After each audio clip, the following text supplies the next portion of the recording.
What was the code again? It is GETQBH, and they're all lowercase on this one. And for those of you who are watching this recorded, I just started recording it. We are going to take a look at a Desmos activity, the waterline activity, to start, and try to get a sense of what our related rates section is even about. What do we mean by related rates? What kind of rates are actually related to each other? And how does that tie in with the implicit differentiation that we've been doing? Okay, good. So Grant, I see you in here. And if we have anyone else join us, we'll take a look at that. So as we go through this, we are going to go through several different slides. So go ahead and go to the tumbler. The tumbler is trying to represent just a plain cylindrical, almost like a vase, plain cylindrical vase. There's no opening or narrowing of it anywhere. And what we're going to do is imagine turning a faucet on. So when we turn the faucet on, the faucet flows at a steady rate. And what we are going to be tracking in this activity is the height of the water line. So the water line is just the top of the water, kind of marking that out. And what we're going to try to do is show what that graph looks like. So for example, if I start, you can actually pause this, which is kind of cool. And you can start graphing. I think on my view, I'm not in there as a student, I'm in there as the teacher view. But on your view, you should be able to mark out or sketch out what the top of the graph is doing at each point. I see dots appearing. And it helps kind of, for those of you who are watching, you can pause and move this and allow you to mark off some places rather than just trying to freehand the thing. And then you can also, I'll just play the animation. You can watch the animation happen a couple of times.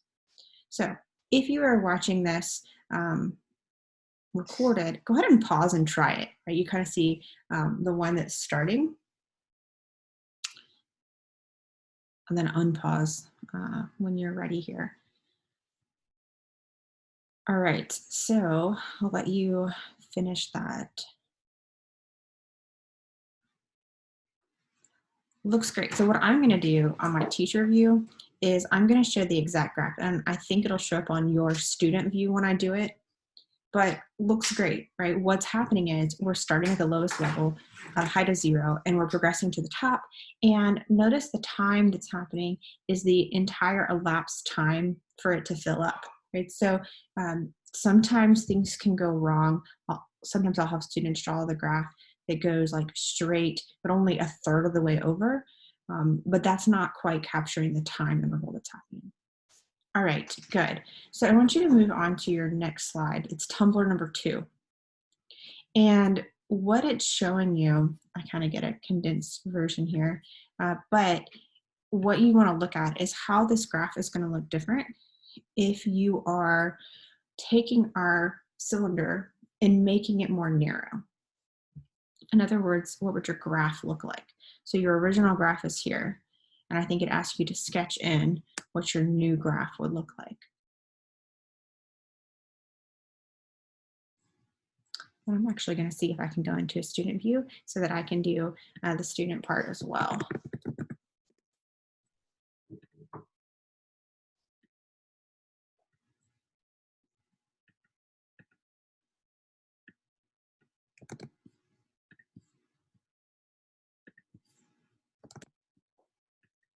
Sometimes with the older ones here, it's not quite as easy to show you guys all the different sharing screens that the newer versions have.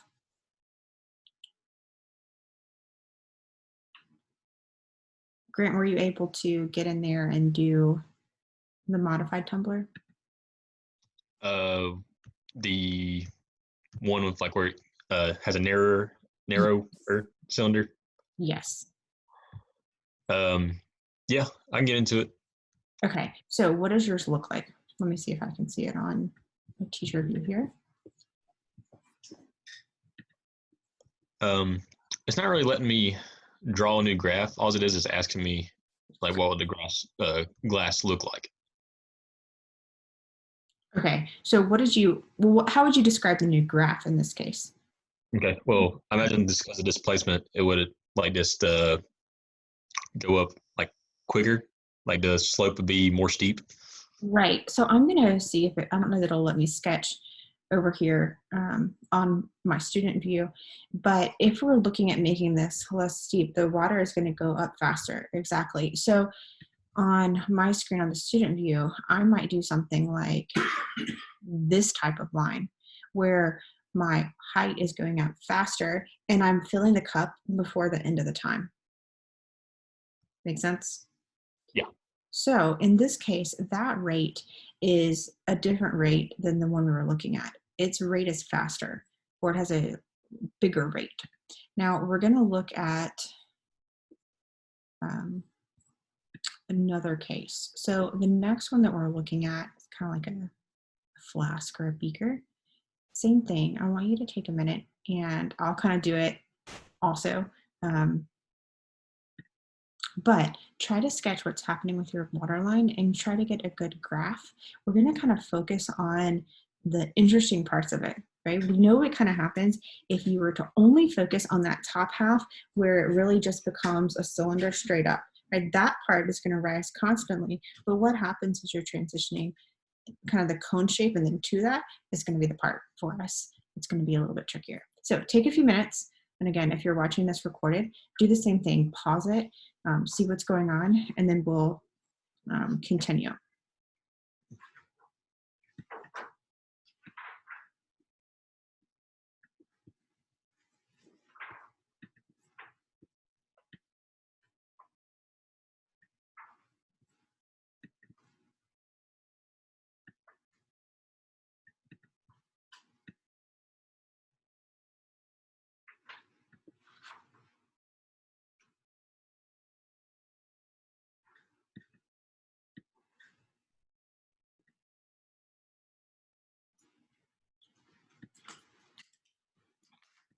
So if you're watching this later, you can kind of see a couple different techniques of how to improve your graph by using the tracing features.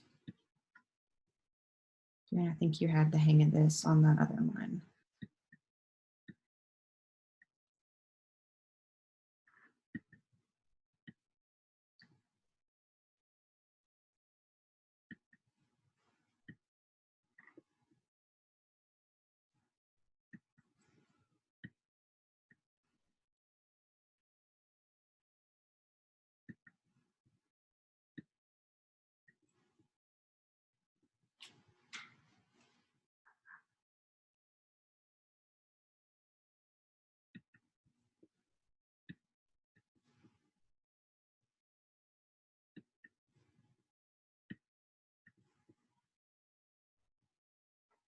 All right, so I'm going to switch over and let's see what they kind of look like overlaid. It'll be more interesting the more people do this. I might go back and give you guys kind of a video of how everyone did after, but it actually kind of shows, or it should show everybody's graph all together as we have multiple sketches coming through here. So if we look at the exact sketch versus the one that we have showing here, it's pretty good, right? We're increasing. It almost looks like our graph is, it's hard to tell, but it looks like our graph at some point is concave up and then back to where we changed to our skinny part, it looks to be linear. So let's take a look at our next one here. For this one, I'm going to skip over how to help Ethan. Ethan has kind of two lines here, but let's go on to the evaporation one. So same thing here. This one kind of looks like a bulb, light bulb, or I think it almost looks like a grenade. So let's go ahead and watch that one.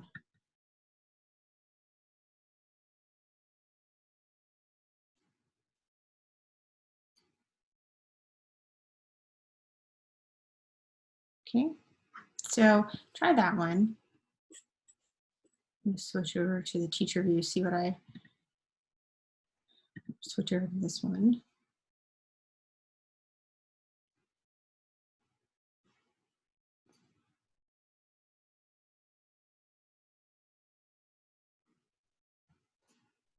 So again, if you're working on it at home, make sure you're pausing because you're watching, because I'm not doing it on the student mode, kind of watching Grant's graph appear, which looks awesome.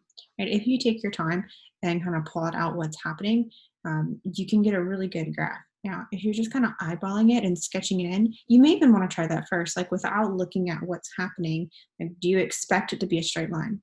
Definitely not. But you can kind of see that when we play this graph, let's play it again. We kind of see this shoot up at first and then slowly rise. And then we start to rise faster as our inner diameter continues to get smaller. And then we have this kind of linear trend. So what we can see on this one is maybe a little bit more changes in concavity. We're kind of increasing, but we increase quickly. And then we start to maybe taper off and increase more slowly, and then more quickly, and then at a constant rate. So when we're thinking about the rates this time, think about the rate, one rate that's happening. One rate that we can discuss is the rate of the water entering our container, whatever our container looks like. In all of the scenarios we've looked at, we're assuming a constant flow or a constant rate. And we talked a little bit about, well, what happens if you change the shape? But I want you to think about for a moment, what happens if you turn up the flow? If I, instead of the speed that you see, I crank it up and I open it all the way. So we kind of can simulate this at our kitchen sink. We open something up all the way, our water is going to just rise faster. So in these shapes, the flow rate matters here. And then you also have a rate for what's happening with our height. And in some cases, your rate has its own behavior. It changes depending on what's happening with this rate, but it also changes with the geometry of the shape that you're looking at. So this one is the last one that we're going to look at together. And I'm just going to show you kind of this last part. This is kind of a thought question. Just discuss a little bit. How would the graph look different if the water came out faster? Right? That's going to affect things. Think about how you would try to describe that for somebody if you can't draw the graph of what you think would happen. So let me talk about what this cupboard is. This cupboard, I'm in the teacher view and there's nothing here. Let me switch over to the student view. The cupboard allows you to, if you hold your mouse down, you can create a class. For example, like this. And then it allows you to go ahead and plot the graph for whatever that looks like. You can also just erase it. But the idea here is to create an interesting graph that you think would have an interesting shape. So one of the ones that I like to do is just a cone. So if I think about just a cone, ooh, not a very good cone there. My cone is looking terrible. Maybe like this, right? And then I can, it's not letting me erase that part. It only lets me erase all of it. Let me try that again. These are kind of tricky to get right. So the idea with this one is to play around with it, create a fun shape, and then you're going to look at your other classmates. But I do want to try to get a good cone here.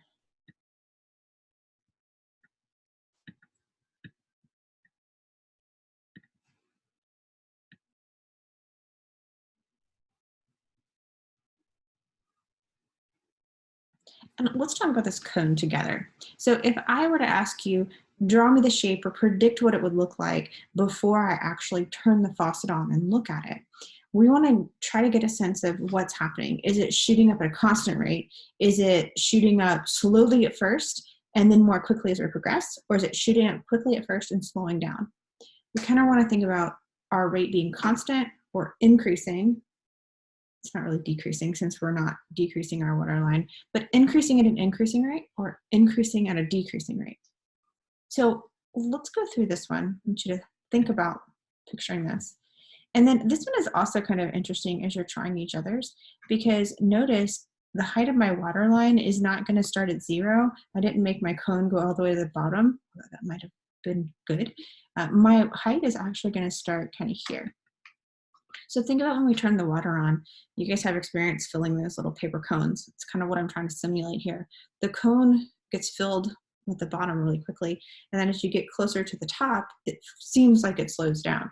So if we're trying to simulate this, we have a really small diameter of our cross section of our cone at this point.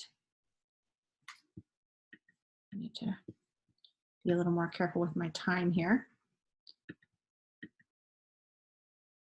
And if I take a look at what's happening, kind of shooting up quickly,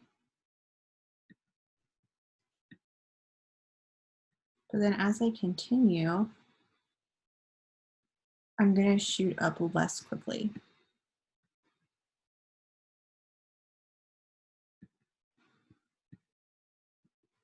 So notice if we kind of space this out, and I'm only going up a little bit each time I'm going over.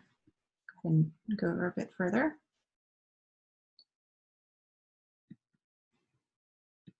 And then a bit further, and then we'll plot one more for this one. So this one, I think, kind of has a shape that we're used to seeing. This graph, at least the way I've sketched it, looks to be concave down. We're increasing, but our rate is decreasing. We're fast at first, and then we decrease. So what I want us to think about this is the different rates that we see that we mentioned, the rate of the faucet, the rate of the water line, and then how these two rates are related, but how the rates are also related to the geometry of our object. So it's still a little bit of abstract what we mean with related rates, but let me pause and see, Grant, if you have any questions on what we've done with the water line so far.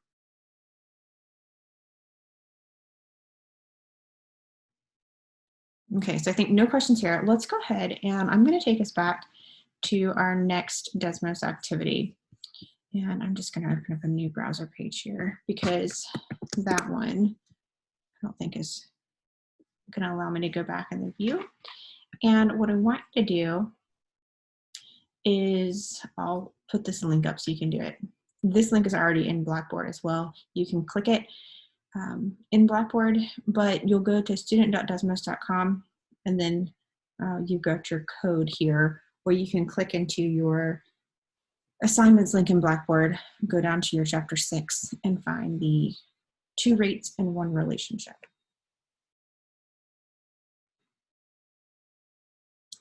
So Grant, I'll give you a minute to get in there and then we're just going to preview this one. This one's a bit shorter.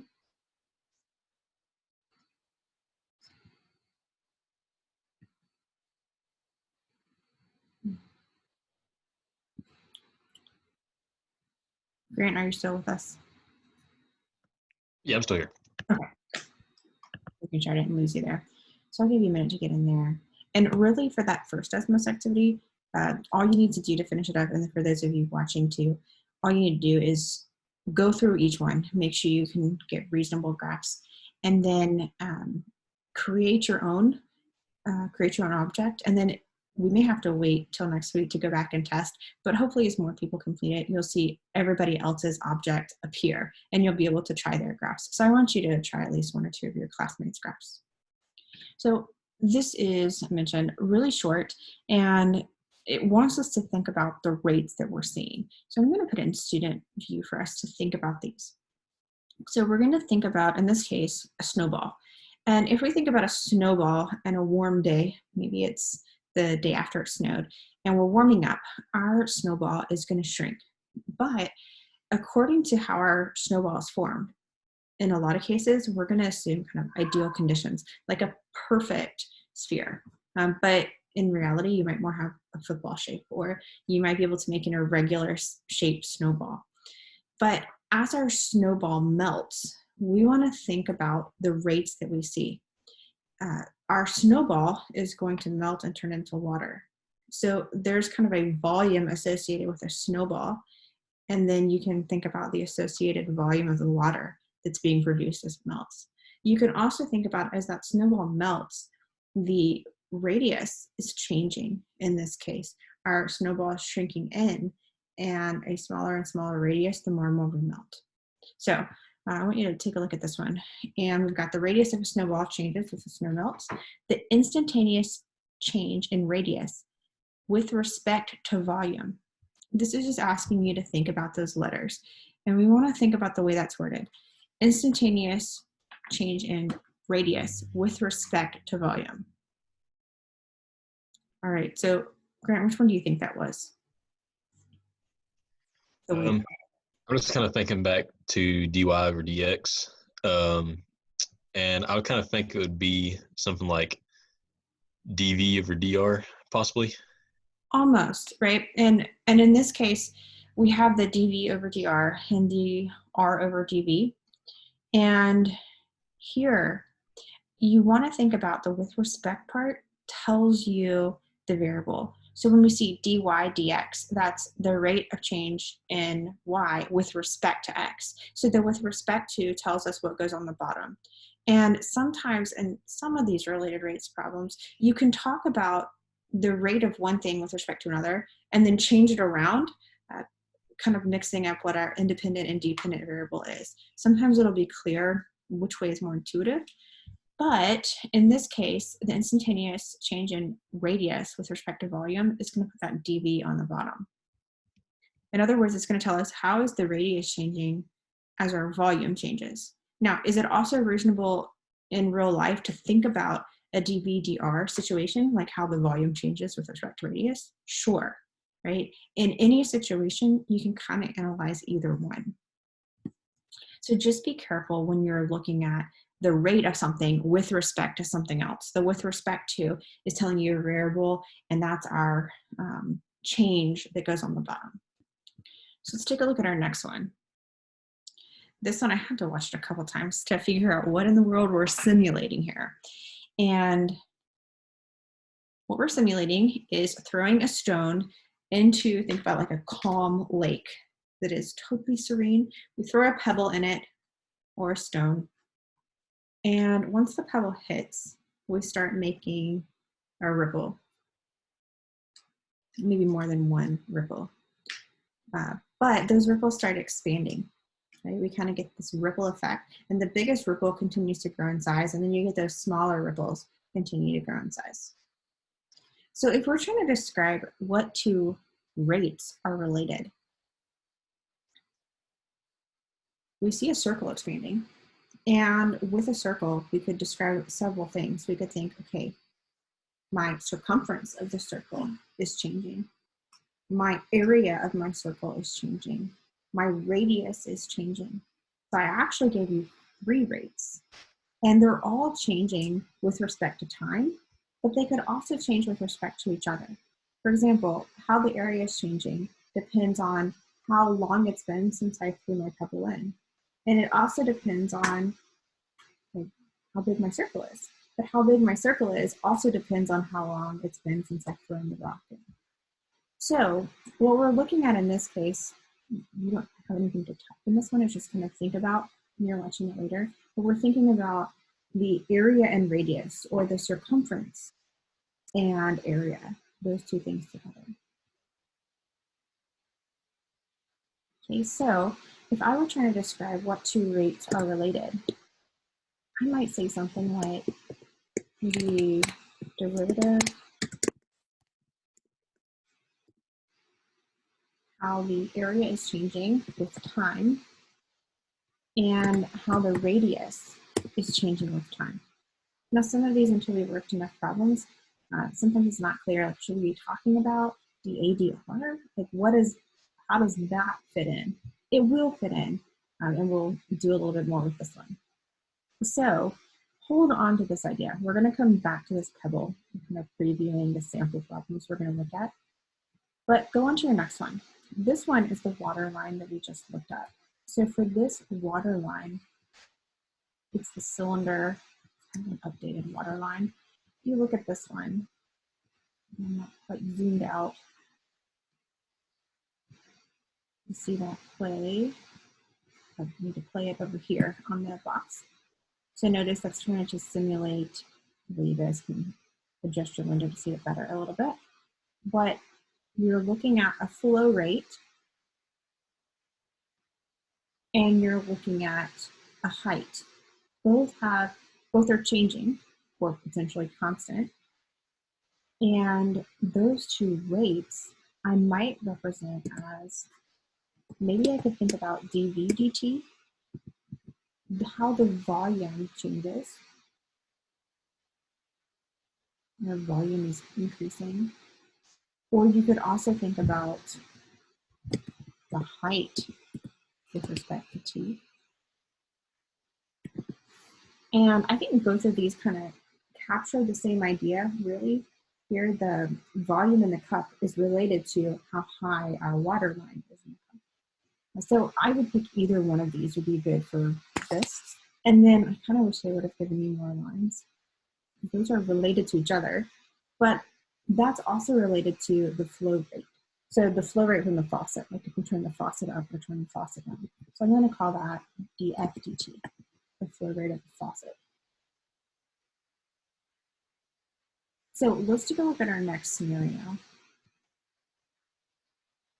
And I think we can answer this one pretty well based on our exploration in the waterline activity. So if water is being poured at a constant rate into a cylindrical base, the height of the water changes as the water is poured from the faucet, it increases. And in this case, the instantaneous change in the water height, think about, in this case, the derivative. Now think about what we would have said if we looked at our graph. It's tricky to figure out sometimes what they're asking here. I'm going to take us to our graph in this case. So focus on the green line. That was the exact graph, and this one is kind of illustrating here. Not correct time. So in this case, if I said, here's your graph, this is the graph of your height versus time, where our height is on our y-axis, our time is on our x-axis. The derivative of height with respect to time, the derivative in this case is a constant. It's the constant that's the slope of this line. So we have to be a little careful when we're reading these and we're trying to describe what is happening to the rate. The rate of change is constant because the height is constantly increasing.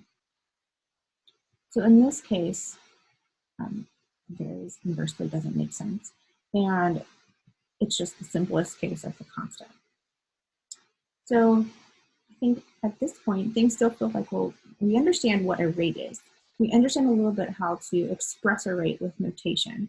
And we understand how to think about a rate being constant or a rate increasing, right? The idea of concave up and concave down. But how can we tie this together with actual formulas? It turns out that especially for the ones that we're looking at in the waterline activity, some of those geometric shapes, even though they're pretty basic and simple, are a little bit above what we can handle.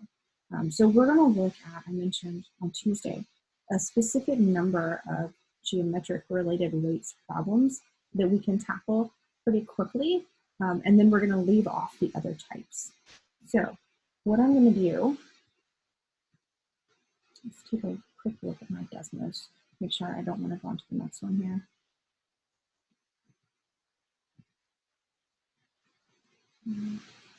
Yes, we'll wait on this next one, is go ahead and switch over and take some notes and work some actual problems.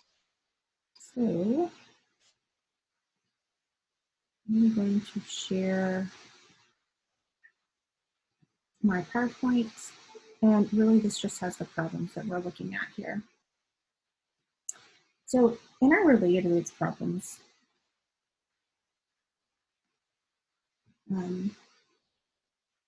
we're actually going to skip over this first example. So when I upload the PowerPoint online, I'm going to skip over this one. A conical tank, I may spend a little bit of time at the end coming back to this one. It's actually a bit more complicated than your cylinder and the ones we're going to look at first. So quick overview of what we want to look at. When we talk about related rates, we want to back up and talk about the related quantities. A lot of times I'll say, if you have two quantities that are related, for example, like your height and the water flow, then they have related rates. So all of our related rates problems are going to involve two rates, or at least two rates, one of which is known and one of which is unknown, the one we're going to want to find. What we're going after is an equation that relates the rates, but we have to start with an equation that relates the quantities. So translating a related rates problem should result in an equation that relates the quantities whose rates you are interested in. So you start with the quantities, and then we're going to tie this in by using implicit differentiation to talk about the related rates. So that's a big overview, but it doesn't mean much until we look at a specific problem. So we'll come back to those points and see how we're tying them in. So let's take a look at the pond problem. This is an example where we're dropping a rock in a pond and we're looking at the circular ripples. So in this case, they're going to give us some numbers to work with. So a rock dropped into a pond causes circular waves whose radius increases at 6 inches per second. Pay attention to when you're given a rate in a per. So 6 inches per second is some sort of rate. Then we also want to look at how fast is the area of the circles of ripples expanding at the instant that the radius of the circle is 18 inches versus 30 inches. So let's highlight a couple things in our question. How fast is the area expanding? Another way to say how fast is the area expanding is saying, what is the rate of the area? Or how fast is that rate? What is the rate of our area?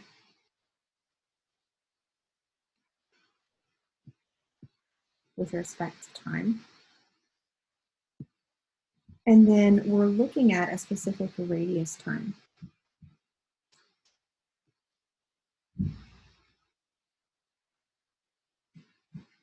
So again, I put some notation to this, but I want to take us back to our picture. I'm not going to switch us back over to the website with the expansion there, but I want you to think about what it would mean for our radius to expand at 6 inches per second.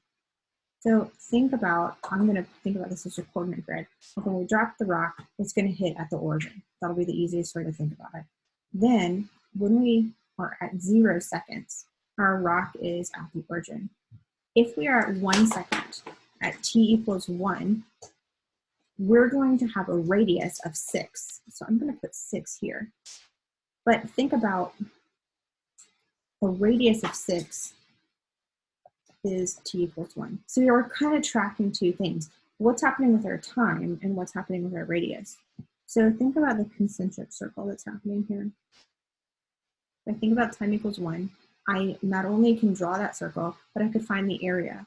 The area at t equals 1 is going to be 36 pi r squared. Now, if you think about t equals 2 for a second, changing this, t equals 2 is going to have a radius that puts us at 12. So think about what that circle is going to look like. This circle, we can think about, also has an area. The area of this circle is 144 pi, doing 12 squared, 144 times our pi. So when we think about the area at time 1, that's the area when our radius is 6. And the area at time 2, the area when our radius is 12. So think about how much area we picked up. We picked up everything that was kind of in this middle part with that second. Now take it a step further. At our next time equals 3 seconds, we should now be at a radius of 18. So in this case, we can picture that circle, this linear expansion for the radius. Think about that radius, like beats, if we're thinking about music. It's hitting the beats kind of 1 second at a time. For our times, our radius is expanding kind of linearly, 6, 12, 18. But then think about the corresponding areas. Now, if we're going to do 18 squared, let's pop that into Desmos. because we don't want to spend our time doing these calculations. I have a decimal system anyway for some of these.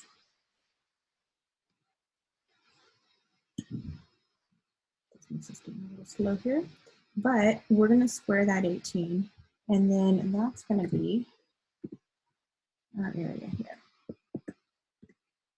So 324. So notice what's happening. You're going up each time, but you're not going up a constant amount. So you're going up over 100 pi for the first one, but you're going up close to 200 pi on the second one. So this is not a linear increase. So your radius is increasing at a constant rate, a linear increase in your radius, but we don't have a linear increase in our area. So before we put any more formulas out, any questions?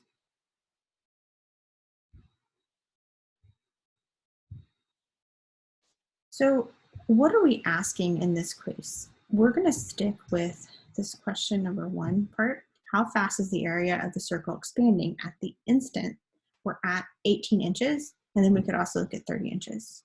So what it's asking is, if I am right here at this point in time, my largest circle, if I expand by just a little bit, how much area am I going to pick up? In other words, what's my rate of change in my area? And if we think about the rates that we have to start with an equation that involves the quantities. Are there any things, any formulas that might be useful to us with circles, areas that we don't have written up here? We've actually said it already, and the one I'm thinking about is pi r squared. Okay, so the areas that we actually use when we're talking about the area at time 1, time 2, time 3. This is an equation involving quantities. In other words, if you tell me how big the radius is, I can tell you how big the area is. It doesn't tell you anything about the rate of change. In other words, there's no derivatives in here. The fact that there's no derivatives in here means that we have to introduce them somehow. And notice when we're asking for how fast is the area of the circle expanding, this is a rate of change in the area. And the 6 inches per second is a rate. It's actually the rate of change of the radius with respect to time. Notice sometimes when I'm stuck on my notation, the radius is in inches, the time is in seconds. And that helps me figure out how I should make my dr dt, and that it should be dr dt and not, for example, dt dr, like flipping those. So here's how we're going to get there. I'm going to erase some of this stuff.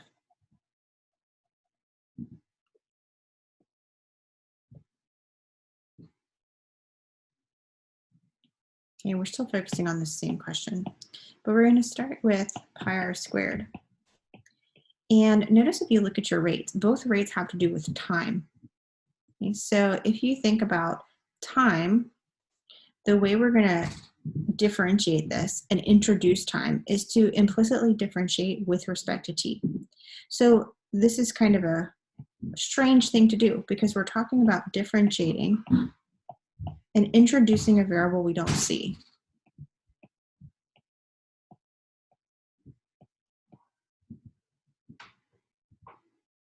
So differentiate the left side, differentiate the right side. Then let's go ahead and bring this over. On the left side, we just have dA dt. No y's, but this would be kind of like the dy dt part. Now, on the other side, we are differentiating with respect to t and not r. But pretend for a minute you're differentiating with respect to r. Then you would have 2 pi r. Remember, pi is a constant, so the constant hangs in front, and then we're using power rule to pull that 2 out in front. So then this part, the 2 pi r, is the derivative with respect to r.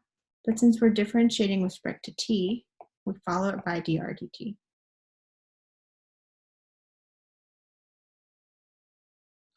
So when I'm looking at this problem, Now I see that I have introduced something that matches the quantity that I was given. And I also have something that talks about that radius of 18. And I'm wanting to know this rate at a particular place. So this r equals 18 is just another way to note we're finding the specific change at a specific point.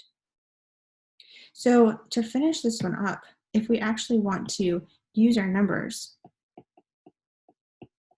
we're going to plug in. So at a radius of 18, we do this. So how are you going to do this and finish these? Most of the time, well, it depends. Sometimes they'll tell you to round your answer to a decimal. Other times they'll tell you to leave your answer with pi in it. I am going to do both. So I'm going to do 2, just popping this into Desmos, 2 times 18 times 6. And that gives me 216. So I could say this is 216 pi, or let's go ahead and get that decimal approximation. So if you had 216 pi, that would be the same thing as approximately 678.6. Now let's talk units for a second.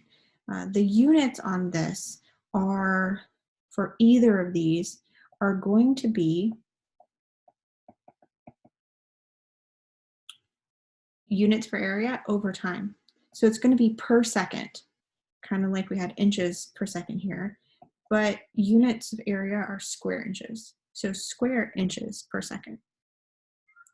So what it's telling me is, if I'm at a position of a radius of 18, in the next second, I would expect to pick up about 679 square inches if we round this guy a little bit more.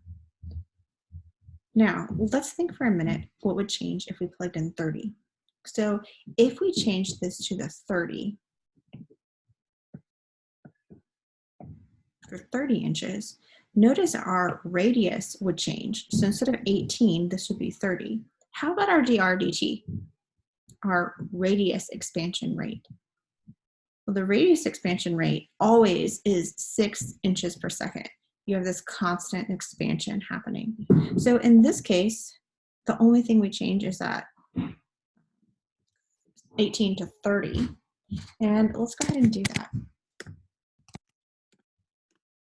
So if we do that for the 30, I'm just going to put it up in the top.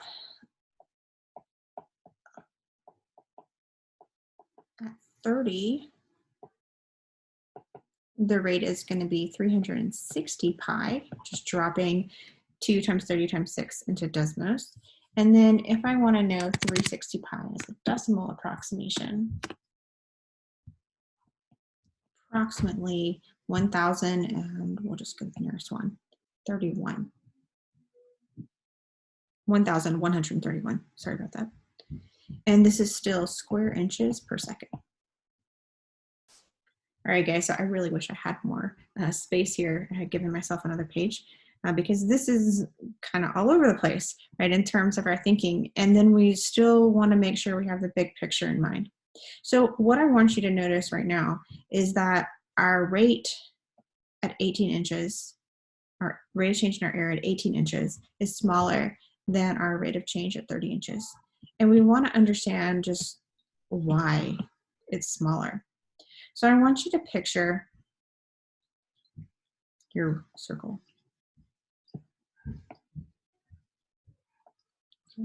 And I want you to think about just expanding it by a second. Expanding it by a second, if I don't draw another circle, is expanding it by this ring. So think about if you're at a smaller radius and expand a little bit, you pick up some extra. But think about the flip side. If you're at a larger radius, just going to draw over our picture here, and you expand, and here I'm trying to keep like this little width that I've expanded about the same. In other words, expand just by a little bit in the radius. And think about the amount of area in the ring that you're picking up.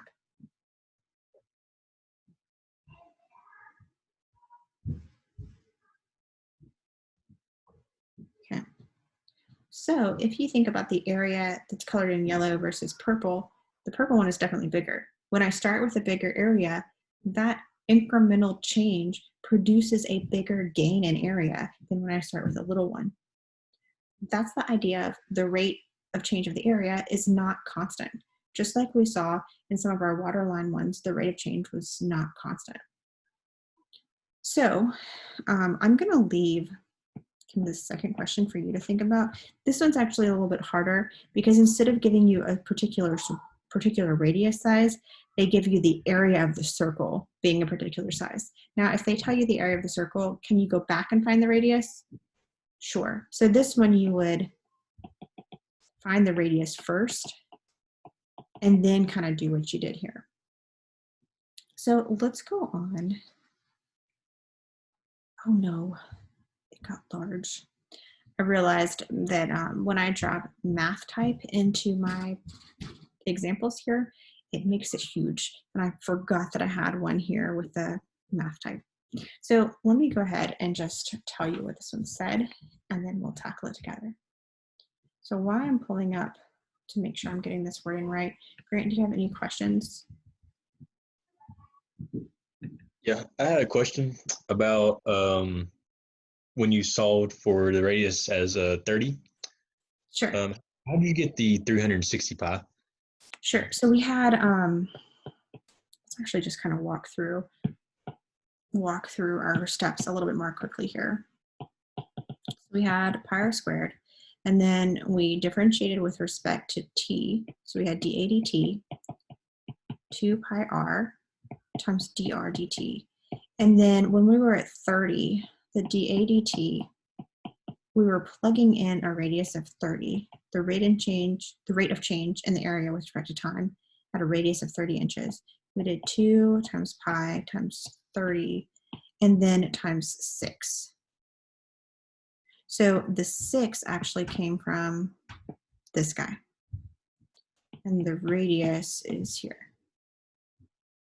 So then, let's see, that would be 60 times 6, multiplying those out, and that gives us our 360, and then we still have our pi to get that 360 pi.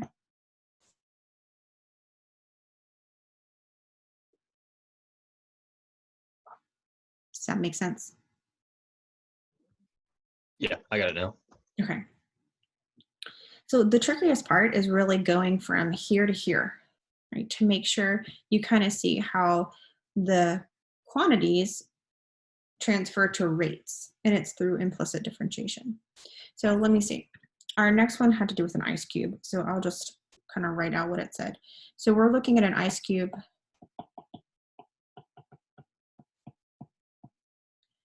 that is 3 centimeters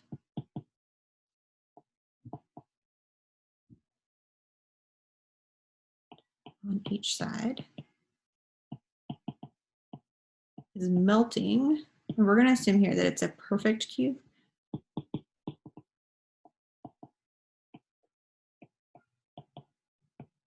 Melting at a rate of 2 cubic centimeters per minute.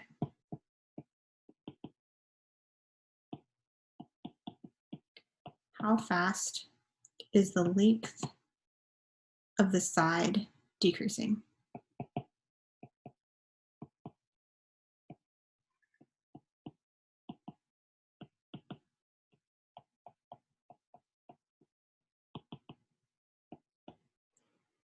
So let's just kind of read that back, and we really need a visual on this. So we have an ice cube that's 3 centimeters on each side. This is not a large ice cube, right? So think about an inch is 2.5 centimeters. So this is a little bigger than an inch by an inch by an inch. So a moderate ice cube. I don't even know if I can draw a decent ice cube, but we'll see. Okay, so here's my cube. And as my cube melts, I'm not going to stay 3 centimeters, right? You're going to shrink. Those sides are going to shrink in. So this 3 centimeters is kind of our start, or think about it like a point in time. Kind of like when we're thinking about our circle example, our circles were constantly expanding. The ripples were getting bigger and bigger. So we don't stay at 6 inches or 12 inches or 30 inches. We continue to expand. So when we're 3 centimeters at a particular time, we're melting. And notice you have a keyword rate. And then you also have cubic centimeters per minute. That's telling you you're melting at that rate. Think about when you're melting, you're losing your ice cube's volume, essentially. When you're looking at cubic centimeters per minute, that's not an area, that's a volume. So think about your units to help you guide that. But that's telling you your dV/dt is 2 cubic centimeters per minute. So they're telling you one rate, and they're going to ask you to find the other one. How fast is the length of the side decreasing? So when we talk about the sides, since it's a perfect cube, all of these sides are the same, side by side by side, the same dimension. So we're asking, like, what's the dimension of our cube? And how fast is that dimension changing when we start at 3 centimeters? So in terms of putting that in symbols, that's actually ds/dt. How fast that side is changing, how fast it's decreasing, because it's shrinking instead of growing. So in this particular case, and I think Ben, you just joined us, so welcome. Okay. And in this particular case, notice these are my 2 rates. But what I don't yet have is a quantity that relates the 2 things. So what I need to start with is something that relates volume and side length. So if we have a perfect cube, do we know an equation that gives us the volume? You might say, oh yeah, we might remember that. So if we think about a cube is just side cubed, side times side times side. So if we're thinking about our volumes in this case, our rates had to do with time. So to get from our equation with our quantities to our equations with our rates, we need to implicitly differentiate. So dV/dt equals, and then we're going to differentiate our s cubed first with respect to s.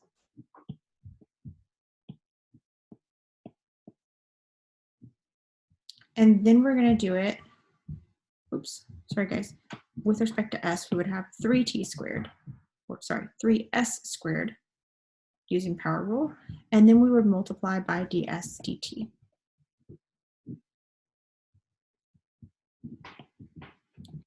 So this step was implicitly differentiate with respect to time.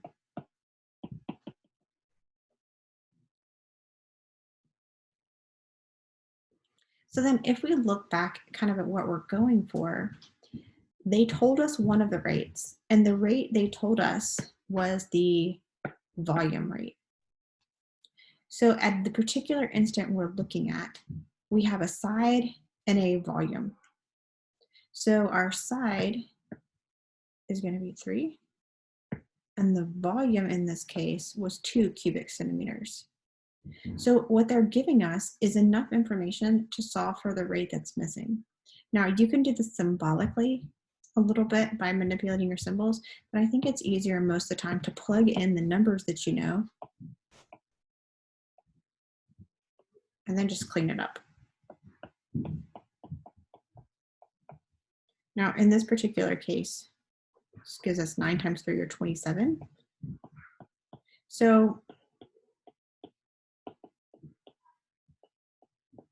sometimes when we get our answer, it doesn't necessarily seem like 2/27 has a lot of meaning. I'm going to pop 2/27 into Desmos to get a decimal approximation. That's pretty small. 2 pieces out of a pie we divide into 27 pieces. You're not getting a lot of pie there. You're getting a small fraction. So this number is 0.074 approximately. And we want to think about units here. Let's scoot that over.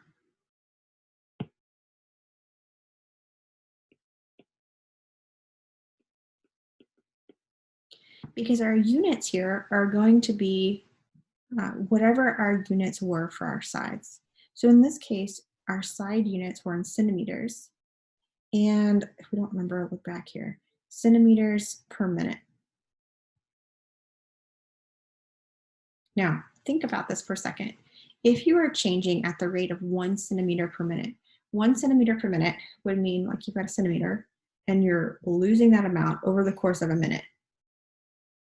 It's a pretty slow change depending on like your scale of your objects. But this is saying it's a small fraction of a centimeter over the course of 1 minute. So visually, if we were looking at this ice cube, we're not going to see it just go, right? This might be an ice cube, for example, that's sitting in a glass of milk. Maybe if we poured our milk out of the fridge and then put an ice cube in it, then your ice cube is not going to melt as rapidly if you put an ice cube in a cup of hot coffee, for example. You're going to see that rate change. Okay, so a small rate change at that point. Now, in this particular case, what I want you to think about is what would happen if we were at a smaller starting place or a bigger starting place. For example, we started with this 3 centimeter, but what if you were looking at a smaller cube? For example, what if your cube was 1 centimeter by 1 centimeter by 1 centimeter? And if you're melting off the same amount of volume, think about you're kind of unwrapping it and like you're peeling off that layer of 2 cubic centimeters per minute, that volume rate. So if you're at a smaller cube and you lose the same amount of volume, you're going to shrink down a lot faster. Versus like, let's imagine a giant cube, like an igloo block, and you lose 2 cubic centimeters per minute. Well, you're losing the same amount of volume, but you're already this huge object. So visually, it wouldn't look like it went down that much, even though you lost the same amount of volume. Whereas if you're really small and lose the volume, your object changes quite a bit. All right, so I'm going to pause there. Questions here?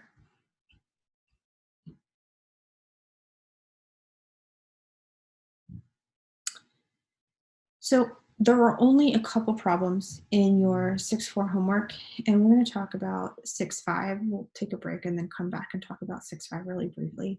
But I think I picked 3 related rates problems, 3 problems out of 6.4. And then I have 1 Desmos activity that's dealing with a sphere. So the problems that I picked, 1 is a circle, very similar to the ripple one here. Then you have 1 that I believe is another square type or another cube type. And then the last one, and this one is already linked in your Blackboard. We're not going to go through this one together. It's kind of like a homework supplement one. It's blowing up a balloon. So you're going to think about 3-dimensional instead of a circle expanding with the ripples. You're going to think about blowing up a balloon and investigating. This Desmos activity is kind of cool in that it walks you through the steps that we've been doing together. So before you go to your My Math Lab, you would want to do the blowing up the balloon. Make sure you go have that one down, and then you'll do your My Math Lab problems. So let's do this. Since we've been going for over an hour, let's stop and we'll take a break. Let's come back at 1:20. That's a little over 10 minutes so that you can think about what questions you have. And then when we come back, the 6.6 part is a little bit shorter. There's only a few things we want to relate, and it really ties in with our related rates here. So let's go ahead and do that. I'm going to stop my share. Before I end the meeting, any questions we want to ask right now? Ben, I know you kind of jumped in mid lecture there. All right, so I'll go ahead and end the meeting, and I will turn the Zoom back on just a minute or two before 1:20 so that you guys can join, and then we'll restart. All right, see you in a few.